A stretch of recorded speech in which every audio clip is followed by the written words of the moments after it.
Hello.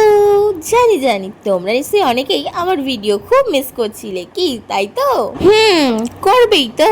কিন্তু কি করব বলো তো, পুজোর কটা দিন ভেবেই নিয়েছিলাম কোনো কাজ করব না। পুজোটা কিন্তু এবছর একদম ভালো যায়নি, তবুও প্রচুর ঘুরেছি, প্রচুর খাওয়া দাওয়া করেছি আর প্রচুর মজা করেছি। তবুও সবশেষে কিন্তু পুজোটা একদম ভালো যায়নি। তাই পুজোর কটা দিন না কোনো এডিটিং করেছি, না কোনো ভিডিও আপলোড করতে পেরেছি। এখন তো দুর্গা পুজোও শেষ, ইভেন লক্ষ্মী পুজোও চলে গেছে। এবার তো কাজে একটু মন দিতেই হবে। কথাগুলো বলতে বলতে রেসিপিটাই শেয়ার করতে ভুলে যাচ্ছিলাম। বাট হ্যাঁ, তেমন কিছুই না, সিম্পল একটা বার্গার তৈরি করেছিলাম বাড়িতে সন্ধেবেলা, সেটাই আজকে তোমাদের সাথে একটু শেয়ার করব। সিম্পল বার্গার, এটা আবার কেমন নাম? আসলে বাড়িতে থাকায় অল্প কিছু উপকরণ দিয়েই রেসিপিটা করেছিলাম, তার জন্য এটাই আমি নাম দিয়ে দিয়েছি। তো এই সিম্পল বার্গার তৈরি করার জন্য আমি নিয়ে নিয়েছিলাম দুটো পেঁয়াজ, একটা ডিম, একটা শসা, দু রকমের টমেটো সস।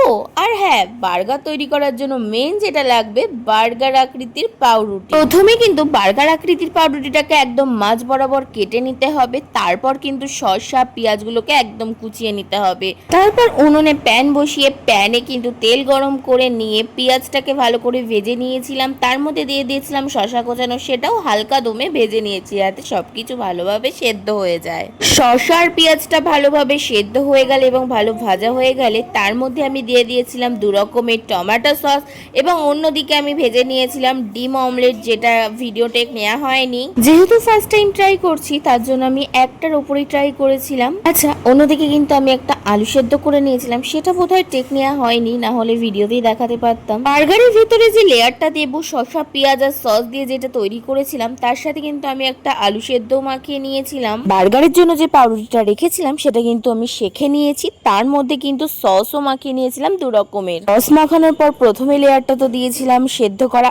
আলু শসা পেঁয়াজ দিয়ে যেটা করেছিলাম ওইটা, তার উপর দিয়ে দিয়েছিলাম ডিম অমলেট। ব্যাস, এভাবেই তৈরি হয়ে গেছিল আমার সিম্পল বার্গার। ভিডিওর প্রথমে যেহেতু কিছু কথা শেয়ার করেছিলাম, তার জন্য ভয়েসের সাথে ভিডিওর কোনো মিল পাওয়া যাচ্ছে না। সত্যি বলতে ফার্স্ট টাইম ট্রাই করেছিলাম, বাট বার্গারটা খেতেই সত্যি ভীষণ ভালো হয়েছিল। তারপর রাতে ডিনারে খেয়েছিলাম কিন্তু আমার ফেভারিট চিকেন বিরিয়ানি। পুজোর পর প্রথম এডুকেশন পড়তে গেছি, তাই বিজয়াতে স্যার দিয়েছিল চিকেন বিরিয়ানি, আর বাড়িতে মা করেছিল আলু দিয়ে রুই মাছের পাতলা ঝোল, সেটাও একটু খেয়েছিলাম। তারপর বিরিয়ানিটা খেয়েছিলাম। বিরিয়ানিটা কেমন ছিল সেটার রিভিউ তোমরা অলরেডি ভিডিওতে আমার রিয়াকশন দেখেই বুঝে গেছো, আলাদা করে আর কি বা বলবো। আমার শরীরটা যেহেতু বেশ অনেকটাই খারাপ, তাই রোজ রাতে মেডিসিন আমাকে নিতেই হয়, এইভাবেই দিন চলছে, কিছু করার নেই। এবার বলো আজকের ভিডিওটা এবং আমার রেসিপিটা তোমাদের কেমন লাগলো জানিও। টাটা।